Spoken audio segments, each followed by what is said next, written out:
Alright, in this video I'm going to go over some of the virtual classroom options that you've got, since a lot of brick and mortar schools are looking at doing this virtually for who knows how long at this point due to coronavirus. I've worked in virtual education for close to 15 years, so I just wanted to give you guys my opinion on some of these classrooms. I've used Blackboard Collaborate, love it, it was awesome. I've used WebEx, didn't like it as well as Blackboard. And then I've used Adobe Connect, which I love, love, love, love. Well, there are some free options. Those are not free. Free options, you have Zoom and EZtalks. These are the ones that I've at least checked out. Zoom, I believe, is only free for 90 days, and then after that they would charge you, which hopefully we won't need it beyond the end of the school year, obviously, so that would hopefully not be an option. But EZtalks is free all the time. And this one I liked better because it had a whiteboard option. So especially if you're teaching math and you want to be able to work out problems on the board with your students, EZtalk was going to be the way to go. So the website was just EZtalks.com. When you log on, it's going to give you a bunch of pop-ups. You'll have to click to get the download completed onto your computer. Once you do, you can tell it to remember your choice and choose OK to log in to EZtalks. Once I'm logged in here, I'm clicking on my home page here. You can either schedule meetings or you can start an instant meeting. I'm going to go ahead and click Schedule a Meeting. I'll tell it to schedule it for right now. And it's going to give you a web link, and that's a link that you can give to your students. You can copy the link and then you can send it to your students, so that's pretty easy. There's a meeting ID, so if it asks for a meeting ID, that's the ID you'd want to give them. It tells them the host. So all of that's pretty easy. And what you can't see at the bottom is there is a start, edit, and a delete. I'm going to hit start. And this is opening my Zoom classroom. Or sorry, EZtalks classroom.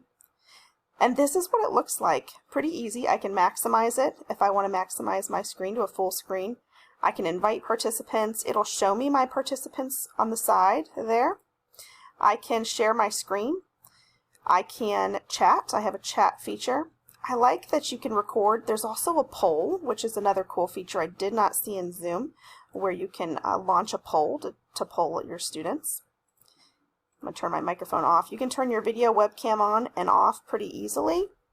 And when you're sharing, it'll ask you if you want to share your computer audio, so that's great for videos. If you're trying to show a video to your class, they can just click, you can choose to share your computer audio, and it's going to share your computer audio, and they'll be able to see it on your screen. So that's pretty cool. It does say rooms, although I don't see any obvious way to start those.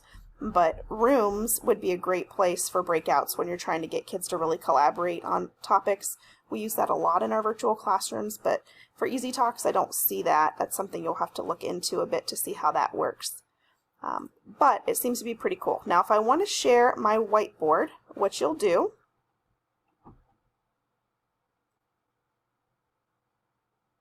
you'll click on Share, and instead of sharing desktop, you're going to share a whiteboard. So this is what's cool. It's just like a chalkboard, and you can write your problems with your mouse. And there are things called bamboo pens that you can get that I think this is actually easier to write with a mouse, but bamboo pens, you can actually, it's like a little tablet that you can write on and it'll show up on your screen. Or you can use the text feature, change the color, and you can write on the board as well. So the whiteboard feature is something I did not see in Zoom. I think it's a great feature that I definitely recommend. What's kind of cool too, you can save your screen.